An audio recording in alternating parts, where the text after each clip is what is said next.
Hey everyone, I am MSK, aka Master Swag King, coming at you guys today with another video. And if you guys are returning viewers or new viewers, then please consider subscribing to the channel if you have not already. Leave a like on this video if you enjoyed it and comment down below. Also, make sure to hit that notification bell. That way you guys can get notified on whenever I upload a brand new video or go live. And in today's video, we are actually going to be doing a review of the trade paperback for the newest Transformers comic book series from Skybound, which is owned by Robert Kirkman, whom, as you guys know, is Invincible and The Walking Dead, actually. His company now does the Transformer comics, actually. IDW lost their license, and his company got a chance to get their hands on it. I would imagine he paid a lot of money to get this license because Transformers is a very valuable property. And what's really interesting about Transformers is I've told people this. My favorite animated series from Transformers is Transformers Armada. I didn't like the sequel too much. Transformers Energon, I kind of dipped out of that when I was a kid. That was the only animated series I had watched. And then when I was a kid, they played like Beast Wars, which was kind of like linked to it. I didn't really care for that all that much. I watched all the Michael Bay movies. The only one I didn't watch was Bumblebee, actually, and I also watched the newest one as well. So for Transformers, I've always liked it, but I've never been like in love with it like other people are. But I do enjoy it. I like Optimus Prime. I like the classic Autobots, Decepticon thing. Transformers and G.I. Joe are very similar with me. It's not that I love them. I like them. I know that they exist. I've consumed some media from them. And I've never read a Transformers comic my entire life, people. This is like the literal first 6 that I've ever read. I'm going to be honest here. I already ordered Void Rivals trade, Cobra Commander trade. I already ordered Duke's in my house, actually. Yep. This might be top 2. Let's say top 3 trade paperback of the year. This is really good. I would say believe the hype if people didn't believe it. This is really, really good. Like, so good to the point where this specific universe, they're calling it the Energon universe, is, I would say, saving the comic book industry right now. I mean, the only thing that has had this much level of word of mouth is like Last Ronin and Ultimate Spider-Man. If we're being completely honest, those are the only 2 actual properties that have really, really got people talking. This series is so good. Like, I started reading it on the 4th of July, actually, and then I went to a friend's house for a party, came back, and I dug right back into it because before he came to pick me up, I was already reading it, and I was already at like the really good part. And then he came to get me, and when I got back, like I said, then I got back. I literally went outside, or not like outside, it's basically outside my house, and I went on the stairs, and I was just reading. This has to be one of the comic book series from starting out where I got a trade, or you could say a volume, where I just kept reading. I just did not want it to stop. I flipped through each page. I was like, damn, it just got better and better with each page. Like, the only issues I really had with it, like I said before, the art is so, I would say. It's really good in certain areas. It's really dynamic in certain areas, but it's very so when it's just very calm. Like when the setting is calm, it looks very blotchy. And I'm not saying Daniel Warren Johnson is a bad artist per se. It's just more like there's just certain parts of it that just don't look as good as the others. I'm just gonna be honest here, but it's not a bad art style. Yeah, he is the artist. Never mind, I thought he was just the writer. Artist and writer. Yeah, and overall, he wrote a great story here. Now, as I mentioned this before, usually when we do these things, I've always told people you could see us basically review the later subsequent issues because this covers issues 1 through 6. He got the standard cover for it. I got the direct market cover because I like this cover a bit better, but it doesn't matter. They do the same thing. I just prefer this variant to myself. If you got this and you loved it, I'll be honest here, get the other issues, which right now at the time of us doing this review is between 7 through 12, because the next trade does not come out until 2 days after Thanksgiving. I'll be honest here, you guys might honestly see me do like reviews of issues 7 through 12 because I don't know if I can really wait that long. This was just that good, you know? So before we start covering the story and everything else that was really good in it, all at Pretzel Savage Dad, make sure to check him out in the description box below, YouTube channel, Twitter link, I'll put it down there. What did you think about just overall for the book? before we start covering everything else? Overall, it's definitely the best Transformers story I've had in a long minute. Like, even this is on par, and I don't even know if Dreamwave was actually this daring to Transformers fans to do what they do, that we'll get into here in a minute, in the first few pages, with a character that is very well liked. I was shocked. I'm like, holy shit, that took some testicles to just be like, we've been shoving this character to the forefront for so long, and then we'll get into it. Obviously, he was willing to be daring and do interesting, different things, something different, something new. What was nice about, what really drove Dreamwave, and what was really nice about it, was the art. Pat Lee's Transformers, which the whole reason that happened, I'm old enough to remember a little magazine called Wizard. Wizard had done some concept art of like dream castings of who would be like, who would we want to see do this book or that book, and they did Pat Lee on Transformers. Now later, people complained that his heads were too small and this and that, but either way, he captured the art of G1 in a way that few artists at the time could, would, or did. Fantastic art. Like, I'd give my left nut to see Daniel Warren Johnson write a Pat Lee drawn Transformers book. Pat Lee, I don't even know what he does anymore. I don't even know where he is. But Pat Lee's Transformers stuff was amazing. It was epic. This thing, like the art, I won't focus too much on it. Like I said before, I felt like the art that was, like you said, kind of still, but it was mostly when it was kind of the humans came into play, it became more evident that it was not, it is a very different kind of art style. It's a very abstract art style that, if that's your thing, that's fine. In all honesty, someone else is going to come in, I think, after the next trade, and we're going to see different art. We're going to, maybe they do something about it. Now, see, I didn't mind it as much because I was so fucking engrossed in the story, and because it reminded me of like, it reminded me of an old war comic. Yeah. If you think about like old Punisher comics or old Nick Fury comics, the shit from the Vietnam War, that's what that looked like to me. It looked like an old war comic. It's an older style. It's a more abstract style, but that's really what I got from it, is like he was trying to make this look like a very gritty war story. I mean, you see shit like Optimus getting torn up there. It's a gritty war story, and I think that's, the art reflects that. And I was thinking about this quite a bit. I'm like, is there a reason why they did this with the art? Because they've come from some very good, very detailed, very rendered art, and they've done this here that looks like an old war comic. And I think it is because it's they're trying to represent this as a war story. And I think that's where Daniel Warren Johnson is going with this, is he's making a war story out of it. This is an old-timey war story about the trials, the tribulations, the horrors of war, because that's what this is. So I think that's what makes it so interesting. He really thought in depth a lot about the story. He thought about the characters. It made it very give him credit clear that he understood the characters. I will give him the credit that he deserves, obviously, with this, because this is something that a lot of like nerds say. They always say things like, well, I don't think this guy really understands. We don't, like, y'all come in, like, general nerds think that, like, we think like all the companies don't get the characters and all the other shit. And to be fair, I'll be honest here, as more and more gets revealed through like interviews, a lot of people actually don't. They've blatantly admitted they don't even read the material before even doing anything. But I will say, with Daniel Warren Johnson, he definitely understands the dynamic and tension between the Autobots and Decepticons. He knows when to insert the humans, when to not insert them. He knows when to have various forms of tension build up so it leads into something, but it doesn't like take away from the impact of other things. And then another thing, which is the subverting of expectations. So I'm just going to say this right now for people, because people know we do spoilers here anyway. So this is another little side thing before I get back to what I'm going to say.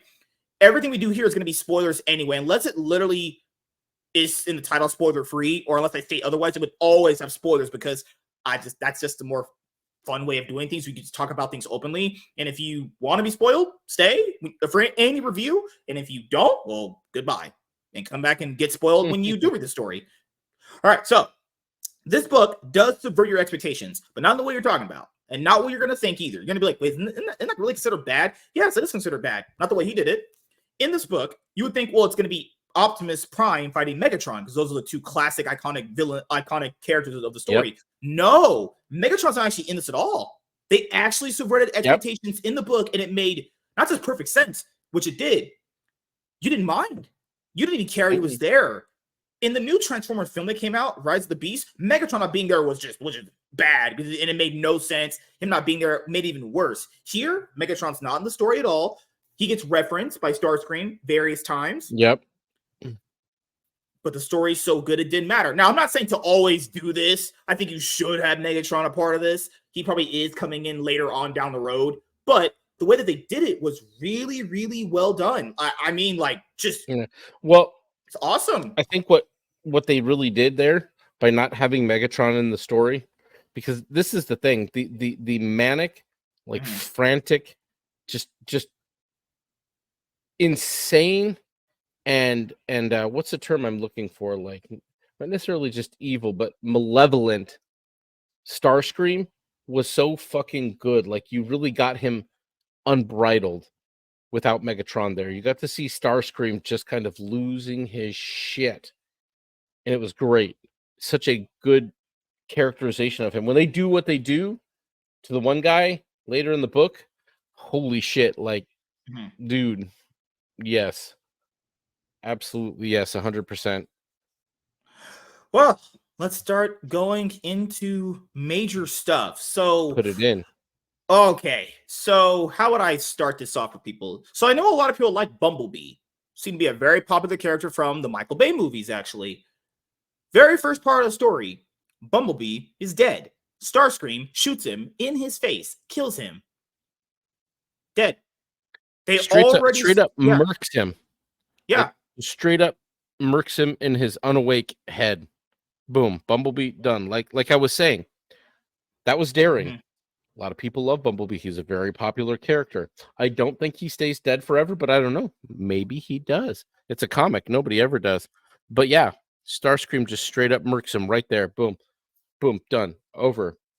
You can assume he's dead. That was not something I was expecting. This is how many pages honestly, in, too. Like, look at how many pages in that about happened. What, page? Barely any. 10, 12-ish, honestly.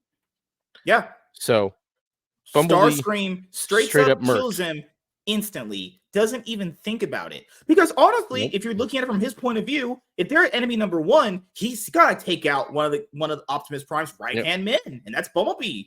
Gotta kill him. Makes sense. He wakes up here, around here. They get up. There's Bumblebee there. Next panel. Boom. Nuking him. Done.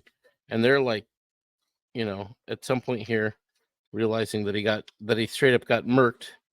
Optimus is pissed. Yeah. And the humans are found in there. And like these scenes, like Optimus looks good. The robots actually look good. And you've got this real, where's it at here? That one. This real feel for a very G1 looking Optimus head. Like there are these instances where the art does actually work really well. A lot of them, frankly, but yeah, they've got this big old battle in the Ark. Shit's going down. You've got humans, which you always do. You got to put the stakes in. But yeah, that first battle was the first battle. Super Done. tension-filled moment. Because, okay, so the human characters go off into this remote site. They find them there. Jetfire appears. Then Starscream appears. Because this is just the narrative throughout the story, so I don't have to keep repeating this. Basically, they are low on Energon. Energon can either basically fuel them up or revive them if you have enough. And there's only enough for some of them, for just a small, fair amount of them to actually just come back to life. Because later on in the story, it's revealed that Optimus Prime left Cybertron to get help to fight against Megatron, but during the when they were leaving to go to Earth, as they were landing on Earth, Megatron ends up sneakily attacking Optimus. The Autobots that were there crash landed with him on Earth. But we don't know where Megatron is at, so we don't know what part of the universe that even happened at. He just said when they were on the coordinates to Earth, Megatron attacked me behind my back, and that's all he remembers, honestly. The human characters are interesting because when I really thought about it, I was like, do these human characters matter? It's like, I thought about it, it's like, they were honestly fine. They were fine. For stories like this, human characters don't have to be like the best written thing ever. They just have to just not be annoying and not be like shit. That's all they gotta be. Well, and actually, they do play some key parts because of the way this is all going to tie together with stuff like G.I. Joe and other things. Yeah. There are definitely some key parts in this story where the humans involved directly here with Spike and his dad and stuff actually have some connections that are important. But basically what's going on here is like this is the opening battle and they've got to get out and everything else. And then once they get free, they're constantly fighting over Energon and other resources. They need scrap materials. They need materials to rebuild their stuff. So like in the OG days, they're near a lake. The Decepticons are trying to take over a dam. All this other stuff. You do get that amazing scene right there where Optimus, people have probably seen it on YouTube Shorts, where he steps on the deer and he's really, really sad about doing that. Yeah. Honestly, seeing it in the I'm saying here, honestly, seeing it in the book, it even hits harder knowing how much he cares about like protecting people close to him. It actually hits even harder. Well, some of the other things that you get here too is you realize that like Starscream has a very deep connection to his tapes, and he gets pretty upset when there's some of them, some things go on with some later. But here you see, before the scene with Optimus, you see how like Starscream just again losing his shit, being manic and evil, and you see how little he cares about the humans first. Like he straight up squishes one in his hand. Yeah, and that's a very important thing, because the person that Starscream initially kills after Bumblebee. So keep in mind this. He comes on screen for the first time. He completely murks Bumblebee. Then later, so that girl we're talking about, that's the boy's close friend. Starscream kills the father of that girl. So the very person he killed, the first human he kills in this storyline, he kills that girl's father. Then later on, it's revealed that the other little guy Autobot, I think it's Cliffhanger, or his name, Cliffjumper, his whole clan was wiped out by Starscream. This Starscream, this is probably the best iteration of Starscream I've ever seen. Because usually he's just kind of whiny, such a great villain, very useless. Yeah. And like other Transformers material, he was just the bomb villain. Yeah, he's so much not the whiny bitch that he is usually portrayed as. This is great. This shit with him is great. And I'm going to tell you right now, so no spoilers for your future, but there are other key people Starscream kills in this book that you won't find out about in this book. But the Optimus photo here, this is such a good picture here. He's moving along, crunch, he hits the deer. He's obviously quite upset about it. You know, you see him holding the deer. He comes over here. He's talking to Spike about it. It's a very good scene. You know, it makes him realize, like, hey, these are the stakes that these organic life forms face. That scene right there you're talking about is really good in terms of dialogue, because it establishes two worlds, two different ways of looking at stuff. And he's telling him what a mom and a dad is. Optimus is telling him, like, well, this is my planet. This is where I come from. This is how I look at things. It's just the dialogue alone in the book is just so good. It just grabs you very good. Every part. This is the thing that we had a problem with Gyra. And it wasn't that there was too much dialogue. It's that the villains were so repetitive.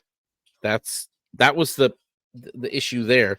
Like here, all this dialogue here, this is fine. None of this is repetitive. All of it's moving the story forward. All of it's interesting. All of it's character driven. Like you can hear Peter Cullen's voice in your head saying this. You can, and in all honesty, this is a better representation of the humans than I've ever seen as well, because they have a little more depth. They're a little more interesting. You can understand why they're around. Normally, they're just there to fill space and quip. Here, they're providing context to aliens on the planet that don't know anything about it. And that could be implied by the things that were done with the humans in the past before, but it was never really elaborated on quite so eloquently as it is here.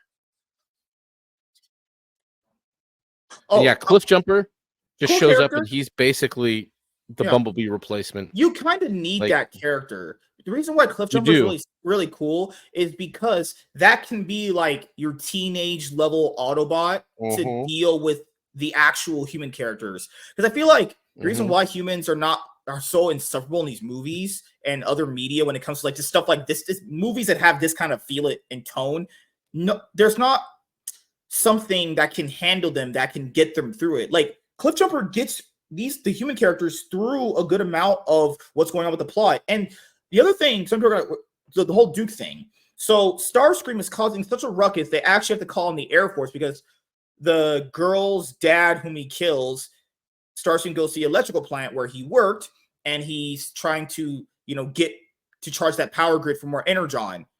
The airplane comes in, and then they have to eject because he's shot down the airplane. One of the guys that ejects out, Starscream claps, kills him. And then the other guy the other guy that parachuted out, they show his name tag, Duke. So Yep. Duke's close friend was killed by Starscream, trying to take him down. So Starscream, let's recap here. Starscream killed Bumblebee, he killed Cliff Jumper's clan, he killed the main girl's dad, and then he just killed Duke's best friend. This guy is literally just a piece of shit, and I love it. I love villains like that. No remorse. He doesn't care. He just wants to get to the next thing. And nothing, actual villain nothing shit in here about how his daddy treated him poorly, and that's why he became such an evil megalomaniac, and his parents didn't love him enough. None of this bullshit. He's just a fucking bad guy. I love it. And just the way that he resents And, Megatron dude, he's is a really interesting fucked up too. bad guy too. Like you'll hear later as we get in, but Yeah, and Yeah. just the way you hear him talk about, just the way he talks to the other Decepticons, is like, well, we have to get Megatron. He's like, Yep. no, we can't get Megatron. Don't you ever utter that name around me. It's like he's still keeping that usual Starscream whiny thing, but it's in a more it's in a more aggressive, assertive kind of way. constructive way. It's not like just going ballistically crazy, This panel Mhm. is, I think, some of the best art in the book right here, even with the humans. But Optimus is so well rendered here. This is good. This is one of the better ones in the book right here. Over here isn't bad too. Like for the Decepticons, this panel off to the side here. You've got Skywarp, you got Soundwave over there. Like they look very good. The robots got all of the best artwork, I think, in this movie or in this book. Oh, the other thing that I'll say, what was really nice about the book in general, was that tension and let's say characters' moments specifically built up to a point where they would clash, and it would be so satisfying. So, like, you have a point Mhm. where the main character's dad, the human male character, his name is Spot. I think I'm saying, or Spike. His name is Spike. Spike. His dad was so paranoid about what the fuck just happened that even when Optimus would come up to him, he had to like, oh my god, this guy's about to fucking try to kill my son or whatever was going on. That's how you build tension. That's how you build actual dramatic moments.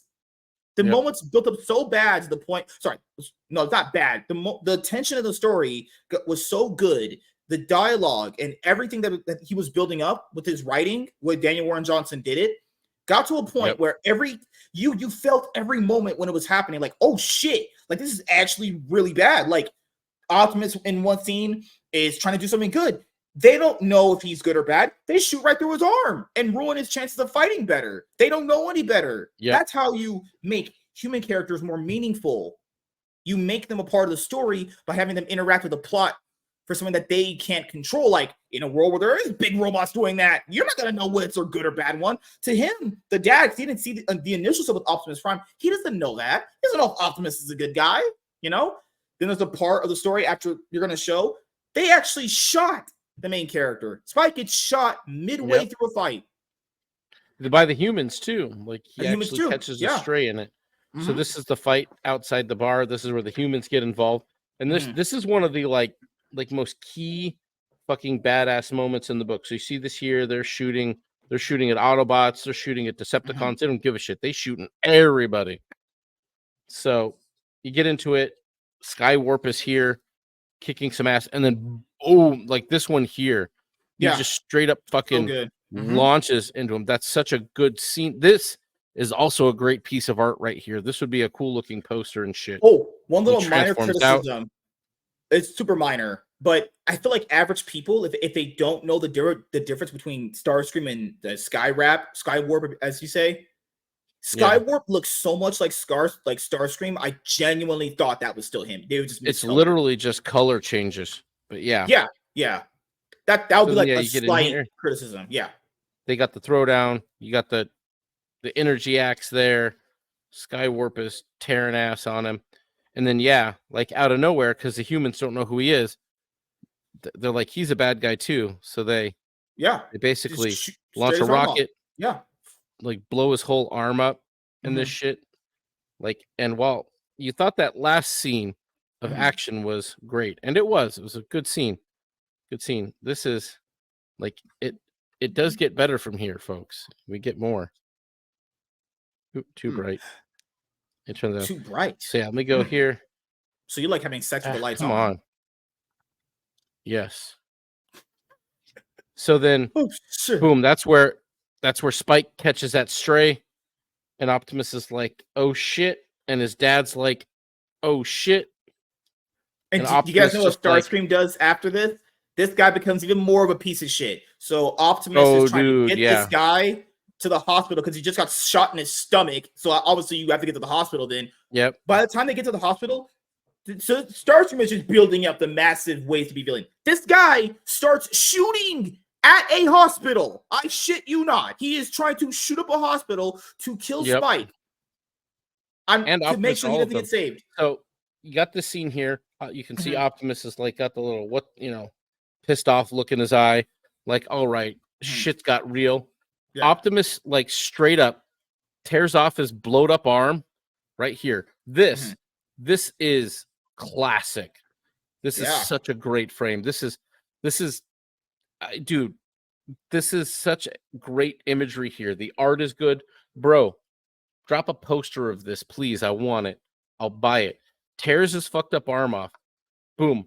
Big, huge moment. Zoom in on that.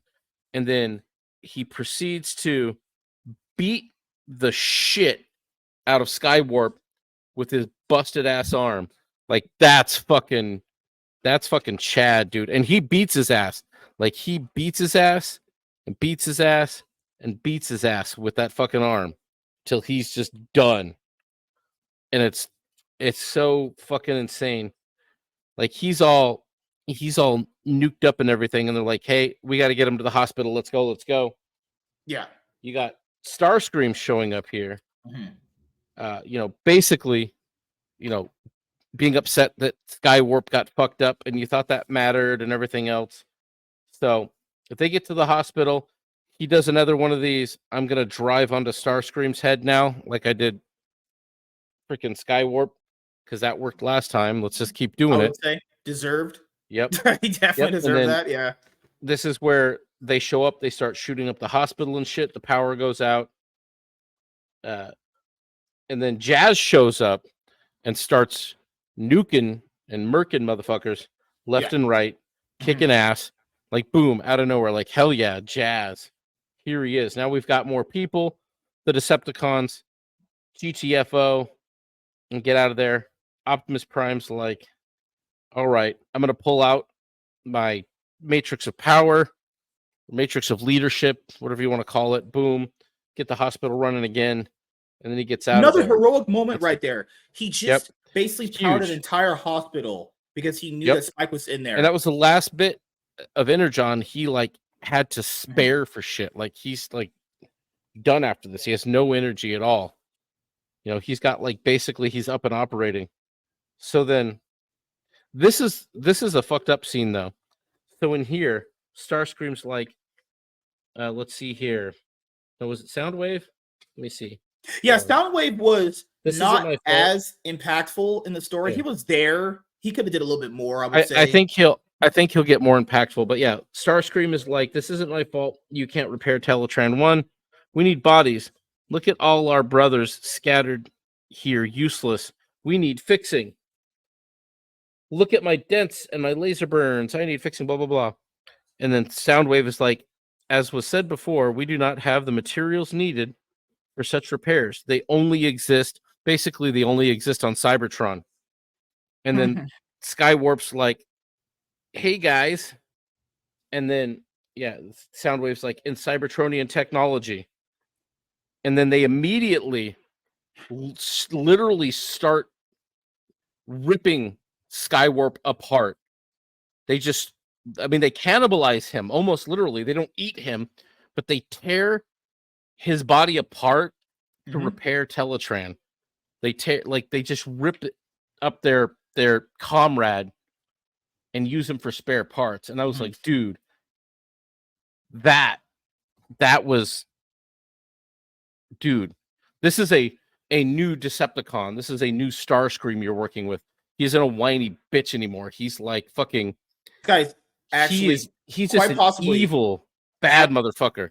I'm just saying, this Starscream in this story as the villain was so good. It Dude, just it's so kept good. getting Now, better. Yeah. While, and I haven't finished Cobra yet, while Duke might be definitely the best book I've read and probably the best heroic story I've gotten this year, Starscream is like the villain of the year so far, dude. Like, bar none. Ripping up Skywarp to rebuild Teletran 1 is pretty fucked up. He just sacrificed his own people. Yup. He didn't care. Yup. No, dude, that is what you get from a real bad guy, from a real evil motherfucker. So, dude, when I read that, I was like, holy that moment shit, right there. He went there. The one that you're on right now, that yeah, panel, this one. I know people talk about the deer moment because it's really, really good. That one hits just as much. There's this sick kid. It does. I don't know if he's dying of cancer or anything. There's a sick kid that's like, hey, I heard you can transform into a robot. He just does it to show him. And the kid is so happy. Like, this is Optimus Prime. A sick kid in a hospital who probably almost just got killed by a giant robot, Decepticon, crazy man, just wanted to see Optimus Prime transform into a robot, even if it meant he was going to be in pain. That's what a great scene that is right there. No, dude. Daniel Warren Johnson knocking it, just bangers on bangers on bangers on bangers. Cliff Jumper has never been so consequential and interesting and good in a book. He was always just Red Bumblebee. Now he's like got a whole great personality. I'm loving it. I'm loving it. Oh yeah, this right here, dude. So like you get into this last part. How did they give him his arm back? Because they were doing something and then they said, "Oh, I have this," and his arm came back. I feel like that was an odd plot device. Maybe I read that wrong. His arm. This is Megatron's arm. Oh, he straight up pulled, like in the battle. Apparently, he had basically tore off Megatron's arm or took it, and so that's why he's basically got Megatron's gun here. Like if you look at that, he's got. I didn't notice that. Whole arm. Okay. Yep. Yeah, dude. A lot of people have been like, "Holy shit! When do I get this action figure?" I'm like, I don't know if that works, but that's dope as hell, dude. Like that. And look at the art on this, man. He's just beat up, battle damaged. Like I love seeing that. Like that's such a realistic thing to look at. But yeah, you'll see here.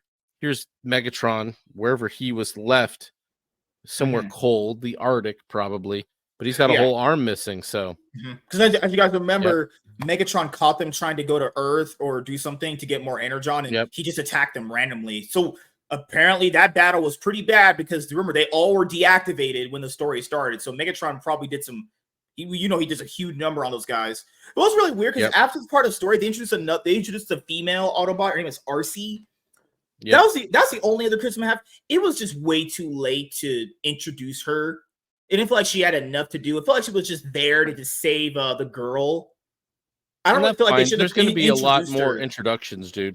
Like six issues are going to be. I just kind of felt like she should have just been, there in another like issue 7. She just came in way too late, and I was like, oh, okay, that's okay. This is the girl Autobot. That's cool, I guess. You know. But just seeing the way the story developed throughout, like even on the last pages where you have Cliffjumper talking to the girl because the girl lost her dad at Starscream. He lost his clan to Starscream. The Starscream's a crazy batshit piece of vomit. That even made sense. And she's like, you had him. Why didn't you kill him? He was like, I just couldn't go through with it. Because that's what separates good guys from bad guys, people. Good guys don't inherently want to just murk people, even if they're a bad person, you know? Because I'll be honest here, in most stories, even when the hero is able to murk that bad person that caused their life grief, I'll be honest here, it doesn't actually make anything easier. You probably just feel worse after doing it too, you know? I don't know, dude. I'm in the camp of Batman should have nuked the Joker a long time ago. And the fact that he refuses to do something about the Joker basically puts all that blood on his hands. Yeah, I love Gail Simone and Dan Slott. They're the greatest comic writers of all time. Oh shit! So, the last part of the story, they have another battle. This other big giant green Decepticon. Oh yeah, dude. Brings up and it's Devicer or Devastator. Devastator. So you'll see. Yeah. They use Skywarp's parts to get Thundercracker up. He's another one of the jets. A Seeker is what they call them. Mm-hmm. So they get the camera guy. They get some of the other tapes. So Soundwave's buddies. Optimus gets RC back here. You get Wheeljack going as well. So that's really cool. It's a nice moment. They get attacked. I like that he's still a camera. They didn't try to change shit. They left Reflector a camera. Thank you. And then Optimus just unfucking loads. Yeah, with Megatron's gun. Just blowing your ass up with this one. The action scenes were drawn beautifully. Like you just got to give it to him. Yeah. That's why I was saying. I think what he went with this particular style is that he's telling an old war story, and these look like old war comic. But yeah, he beats the crap out of Rumble here, or is that Frenzy? Shit, I always forget the coloration of them. I forgot his name. Yeah, and then RC shows up. She saves the girl. You got Rumble and Frenzy are both here. Yeah. He tries to sneak up on Cliffjumper. Jazz comes from behind, nukes him in the side. And then Optimus is out here just laying down heavy fire on these motherfuckers. Yeah, because Devastator is huge compared to all the other guys. Yeah. Huh? Yeah, Devastator is huge compared to all the other guys. He's massive combiner. So they take the fight to them. They're like, all right, we just kicked their ass. Let's go take the Ark back. They show up, and Optimus gets the same thing to him that he's been doing, run over by a dump truck. Some of the rest of these guys show up. As soon as I saw that, I knew it was happening. So the Constructicons showed up, compound, and boom, you get Devastator over here with his Macho Man Randy Savage glasses. And yeah, right here. Like, this was pretty well drawn. I like this. This looked good. Very interesting. And that's like the end there. And it's like, boom, that's the end of that particular issue. And yeah, so, dude, that's some the part where Devastator was charging him and he was like, come give me your best shot. And he just mollywops him. That was, whoo. And then after that, when Soundwave is talking, he's like, hey, let's just call it a truce, peace for our people. He attacks him. And then he says it was this piece of dialogue. Yeah, he's like, I desire peace. And then Soundwave just gets taken away by Starscream at the end of the book. Oh my God, man. Just that alone right there. It was great. Oh yeah. Finishing action scene to getting into more reasons to like Optimus Prime in this universe. Even after everything that Starscream and Soundwave have done this entire story, he's like, hey, let's try and save our home together. Decepticons, proving leather pieces of shit. They don't care. That's what villains do. Yep. Because he's writing him like a real leader. But yeah, this fight with freaking Devastator, fantastic climactic battle. You had the stakes. You had a big villain. You didn't have just you'd already seen him beating Starscream's ass and Mhm. beating Skywarp's ass and shit. You needed to take it up. You needed a real final boss. You needed a real big battle, and you needed a character that the fans love, the fans gravitate towards, that we want to see at some point. Mhm. We love combiners. Transformers fans love these fucking things in all flavors and varieties. Give us all of them. Mhm. When Devastator showed up there, I was like, fuck yes, dude. Thank you. And Thanks and that for not part you were making us talking wait about, forever for that. that part you were talking about, it gets even Yeah. better because there's the monologue after that where it shows Starscream is Mhm. really going crazy with power because he's the leader of the Decepticons, and that Megatron Mhm. shot. Yeah, it was just God, man. This story and this specific Transformers run that's just started with this book has just been so good. I Oh, yeah, do dude. truly recommend to people, if you have not picked this up and you're on the fence about it because you were afraid they were gonna like do some crazy shit that they do in the media now. No, this didn't do that Yep. at all. And Daniel then Warren here's Johnson like did a great job. here's your big climax, your big Oh, I love it. I love hero moment, climaxing. your big the matrix of leadership. Optimus, you get your, like, dude, they took us from fucking G1 to combiners into fucking Mhm. into literally homages to the 86 movie.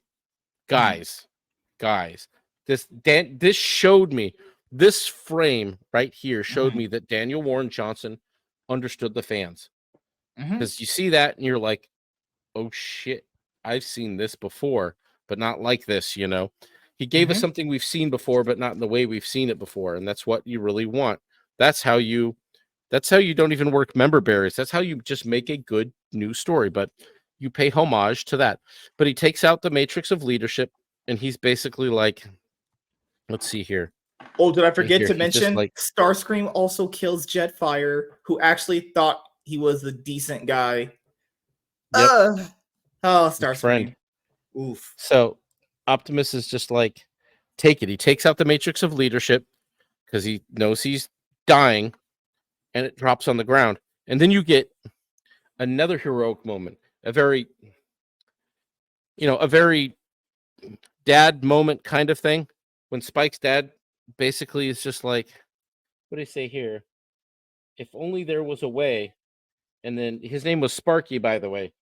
And he's like, my men, Jimmy, Spike, whenever something bad happened to them, I'd always think, if only I could have taken their place, if only it was me instead of them. And he's like looking at the Matrix. It makes, there's, you hear the noises in the background. And he's like, Mhm. maybe now is my chance. And you don't really know why. And you can tell even he doesn't understand. And he's like, I know you're going to care for this world like I care for my boys. Sparky, Optimus tries to say. And he's like, watch over them for me. And then when Spike wakes, tell my son I'm proud of him. And then he climbs into the freaking matrix of leadership. And for whatever reason, just the whole thing lights up. Boom. I'm assuming it has something to do with life. I'm hoping that isn't the end of Sparky, but if it is, holy shit, meaningful, impactful, a very strong fatherly moment. Mhm. A man sacrificing himself, realizing that he was wrong, and there's something he can do, that something he can bring to this. A former soldier, Mhm. something he can bring to this war to help make it better, to help keep people safe. And so he makes the ultimate sacrifice. Maybe, I don't know that how he even did this and why it did that. I Maybe we'll find out later. The mystery is fine for now. Optimus Prime is like, holy shit. Optimus Prime Let's see literally here. says, "And I promise I will protect your son." Yep. You will not be forgotten. I promise I will protect your son. I will protect the whole earth. And then he just wakes up. He's like, boom. He just starts murking motherfuckers again. He's just going around. He literally goes up to Devastator right here and yanks a motherfucker's finger off. Just tears his whole finger off. And he's like, my hair. That's Optimus Prime. I will protect the Optimus whole Prime earth. Right there. picks up his gun and just starts murking with Mhm. his gun, with Megatron's gun, just mowing these some bitches down left and right, dude. The girl takes Starscream's gun and shoots him with it. Shoots him with his own fucking gun. Like, damn, girl. Oh, the thing that I'll mention here with the story, because later on it's revealed toward the very end that Spike, the main male hero, survived getting shot, but then goes into the other problem. So basically, now, well, not a problem. It's basically how it kind of wraps up in for a little bit. The main girl lost her dad. The main male lost his dad. Both main heroes lost their dads. Yep. One died to Starscream. The other died sacrificing himself for the greater good, like a soldier would, you know? Yep. Dude, it's all good stuff. And then Optimus is here shooting the gun at Devastator. Like, as he drives away, Devastator's losing his shit. And then, where is it here? Like, he comes at him. He's, give me your best shot. And he just, like, fucking takes the weight of Devastator, lifts and redirects Devastator's energy. Like a little bit of a kung fu move, but if you know any sort of martial arts or fighting style. I'm black. And then, boom, with guns. Dumps Devastator onto Starscream. Like, fucking, dude. He just did a rock bottom on his head. Oh, yeah, dude. Like, seriously. All the Constructicons come apart. They dip out. Yeah, like you said, he's talking to Starscream. He's like, Starscream, I desire peace. I desire peace. Or, yeah, Soundwave. Sorry, Soundwave. I'm fucking it up. But I am no fool. And then Starscream drags him away. And yeah, that's where Spike wakes up and is like, where's my dad? It's like, dude. Hits you right in the feels. Good. Great characterization of the humans and the robots, which we've never had. I've never had it. You've never had that, but in this book, there's never been as good characterization of both humans and robots than this book. He got the whole thing the whole way around. You got all of the imagery you wanted as a massive Transformers fan. You got the characters you wanted. Maybe not all of them, but you got Devastator right away in a great in-scene battle. Those first 6 issues were written to put this together perfectly. This reads perfectly. This is a perfect first volume. No filler, no bullshit. Just all good story. It's such an emotionally gripping story. It was very emotionally gripping. You got a real villain. Great, yeah. A real villain. Not just a real villain. A subverted expectations of what you normally would think when it comes to Transformers, only for the other guy you don't necessarily think he's always going to be that guy. No, Starscream was that guy. A lot of people think he's just always Megatron second hand. More that guy. He's the because most people think he's like the whiny second hand. He's a bitch usually. No, guy. I'm not even close. No, they made him more that guy than I remember him being in a long time. He's never been that guy. He came in as a real villain. He was only ever that guy in like Transformers Armada, and even then he was still a bitch. Yeah. You know? No, dude. This shit here, that was very stirring. The shit Starscream did and the shit Daniel Warren Johnson put out in the first 6 issues was strong, was well defined. You got not just good characterization of Starscream, you got great characterization of Starscream. You got somebody who understood what Starscream would be unbridled by Megatron's overwhelming persona. Like, this is Starscream, unleashed upon the Decepticons and the Autobots. And he's fucked up. He's completely fucked up. And then him killing Duke's friend that we see in that cameo scene even sets up for another character to hate the Decepticons inadvertently. Yep. Oh, dude. He thinks humans are weak and pathetic. And why would he not? He's obviously bigger, stronger. I'm going to tell you right now, it sets up a lot more than you actually think that it does. And when you get through this, you'll understand what I mean. But yeah, it sets up a lot. This is very sequential. Void Rivals sets up Transformers mildly. Transformers sets up G.I. Joe majorly. And when I was reading this, I was messaging you. I was like, "Man, this is too good." Honestly, guys, I felt when after I finished reading, I was like, "Damn, we didn't do it on Wednesday because this was so fucking good."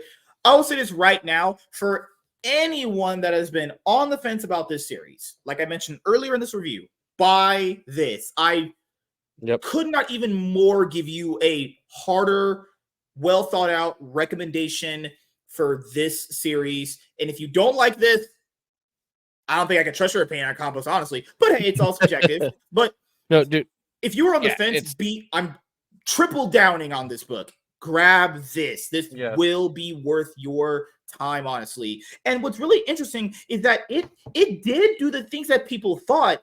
It just did them in a really good way. People thought, oh, they subvert expectations. People thought that they would do what they kill off popular characters. No, I'm not joking. They do those things. But the thing is that the story is written in a way where not only is it gripping, is it emotional, the dialogue's great, the pacing is great, the action is good.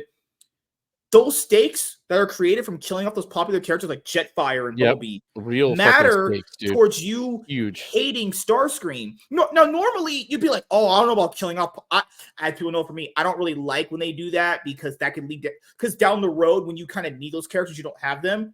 So I don't know later on down the road for this universe if they maybe would have been able to use Bumblebee or Jetfire, but them getting killed off immediately made the stakes go from like, okay, this is probably kind of serious to, oh, this shit just hit the fan. This guy's actually, he really wants to wipe you off the face of the earth, honestly, you know? So. No, dude, absolutely. And it's, like you were saying earlier about saving the whole industry. I don't think that this can do that. But what they are doing, what Skybound is doing, what Kirkman is doing, what the people writing these books is doing, they are saving these IPs for sure. They're developing something here that will re-engage fans in these properties. But moreover, the one thing I can say that they're doing writ large for the industry at scale is they're showing the rest of the industry that strong, independent male role models. And even if he's a robot, he's still a male robot. There's women robots and male robots. Either way, there can be call her a girl. Strong. I know, right? Strong male characters in the lead, who lead teams, who lead people, who are not necessarily the key to everything, but it is their story. They're not what's also a really good part of that book you were talking about? The one, oh my goodness. The part where tension builds up so big to the point where they don't know if Optimus is a good or bad guy. He knew that and understood that. And he still, he didn't take his anger out on them because they shot through his arm and hurt him. He was like, hey, I gotta save my friend. He redirected that anger to fucking beat the shit out of Skywarp with his own arm. That's like, what a great hero character does. And man, and you get that. You'll get that with Duke, dude. You will get that kind of heroism with him. And there are no women or girls who are the key to everything in here. These men in these books aren't even subverted. They get to be strong, independent leaders, showing positive masculinity, positive aspects of being a man, as a hero, as an American, even though you get some like governmental conspiracy stuff, which is cool. You got that shit in the old Joe too. They just, you get it here and it's good still. And but you also still have female characters like Arcee, who is able to contribute significantly and positively to the overall story while still just being a woman who wasn't the key to everything. She showed up, she made an important save. She was integral to that part of the story. She was important to the story without having to be everything that the story was. And you can say the same about some of the female characters in this book. So what's impressive here, what should ring out to the industry here is you can do this. You can make a good, old-fashioned man of action comic book story good, and people will want it and read it. Yeah. You can do this show shit. You this, the fact that if the right person has the right ideas for a universe, gets the right people involved, Daniel Warren Johnson, the guy who's clearly knows a lot about Transformers as a property. You can tell just through dialogue and how he has the characters speak to each other, how the Autobots interact, how the Decepticons interact. That's why you get people that are knowledgeable on the franchise, because he would automatically understand and know what really generally goes on. I'm not saying you can't get someone that doesn't know, but you should probably hedge your bets on someone that does know the property. Just saying, it's always a good thing. And yeah, I don't know if you're gonna go back to full screen as we close the rest of the review out, but I'll ask you closing thoughts on Transformers Volume 1: Robots in Disguise from Skybound. A great story. Solid number 2 in my top 3, top 5, wherever of the year so far. We'll see where it gets. There's another issue. Maybe Volume 2 is better. That's Maybe crazy to think about. That's actually insane to think about, that the Volume 2 could be even better than that. Yep. Shit. Could be better. We'll see. Who knows? Who knows? Right now, this is the only stuff that I'm keeping up with any consistency. I'm down for all of it. I'm waiting to hear what you have to say about Scarlet before I invest in that trade. I'm going to tell you it's the best thing ever, so you can just buy it weekly with me. No, I'll buy the trade. The best thing ever since sliced bread. I love Kelly, Gail, Simone, Connick. I'm already in these trades like 4 issues deep. I want to collect them like this because I want it to, I want the look. I want them there. They're going to look good. But if you say the first couple issues were all right, I'll get the trade on discount on Amazon. But really, like, this is all building to G.I. Joe in November. So because they announced G.I. Joe number 1's coming out. That's outselling anything Marvel, DCE, and I will IDW. Probably pick up the first issue of that so we can review it. Yeah. But everything else, I'm going to get the trade everything else later. Will probably just be trades. Yeah, because it's the reason why I would still wait for Volume 2, guys. Not because I think the story gets worse. I've heard to the contrary. It's better read. It's just as good altogether, man. I like having that whole complete story there. But I do want to be involved in the story of the right now too. That's the conflict when something's this good. You know? So basically you just could wait to binge it later on at the end of the year, or you could choose to kind of just get it right now. It's kind of depends on what you personally like. And to be fair, it is a lot more easier collecting stuff in trade. That way you want to do a reading order video. It's easier to do them with trades, and it is like single issues actually. Yeah. But yeah, Daniel Warren Johnson, Mike Spencer put together an absolute banger. Everyone who was involved with this, from Robert Kirkman down, really, really cared about the property and just delivered an awesome story. Emotional, the dialogue's great, the pacing's great, the writing is awesome, the characterizations are cool, the villains are awesome, human characters are not useless, or what the typical caricature of human characters would be for properties like this. They're usually just worthless characters that don't matter at all, and they're usually pretty annoying. And actually, the storyline's just plain boring with them for the most part. It's not the case here. Expectations are subverted, but it's meaningless in the grand scheme of things. Yeah. They do kill off some important characters, like we mentioned earlier, but as the series goes on, you're like, oh, okay, this is what makes the tension even stronger, is that they went that far and killed them off, but it's not going to impact the story to the point where you're like, oh, I got to say, fuck this. You are invested from every point of it. I guess, of course, Megatron's not here. Starscream does the fantastic job of being the main villain of the story. Even more better. This characters did a lot of bad stuff, and hopefully later on there's going to be a Starscream Redemption issue number 1 coming in 2030. Oh, God. I'll be like, oh hell. Imagine that. No thanks. Smashing humans like flies Let him and just going be to I'm redemptive. Villain. I'm a good guy now. It's like, fuck off, you piece of shit. Let him just be a villain, damn it. Well, yeah. Overall, great story. The next thing, okay, so at the time I was recording this review for Transformers Volume 1, Robots in Disguise, depending on when I do my comic book haul, if I can find my Duke Volume 1, Knowing Is Half the Battle, we'll do that on the Wednesday coming up. But if I can't find that, then we'll do the Deadpool Wolverine World WW2 issue 2 review. Then we'll do that. So depending on what I'll find out of my comic book haul, I should be able to get it. I ordered Duke the day it dropped, and I did order Void Rivals and Cobra Commander. So obviously it would make sense now just to wait for the trade for Volume 2, but I want to wait for trade 2, but whatever. It'll be so much more sweeter when it comes. It's like getting home and your wife just made you like pumpkin pie, mashed potatoes, chicken, and then you caught her having sex with Tyrone in your bedroom, eating your mashed potatoes and pie. I don't know where I I don't know was where you're going with going that. with it. Yeah, you got lost. You got lost in that shit. Almost left off with a banger, honestly. But yeah, man. Thank you guys for checking out this video. Make sure to subscribe to Professor Savage at YouTube channel, linked in the description box below. Also follow him on Twitter. And as I always say, thank you guys for checking out me looking at my wife have sex with Tyrone. I'm kidding, guys. I have to entertain you. I'm MSK, Master Swag King, and make sure if you are a returning viewer or new viewer, subscribe to the channel if you have not already. Leave a like on this video if you enjoyed it. Comment down below. Also, make sure to hit the notification bell.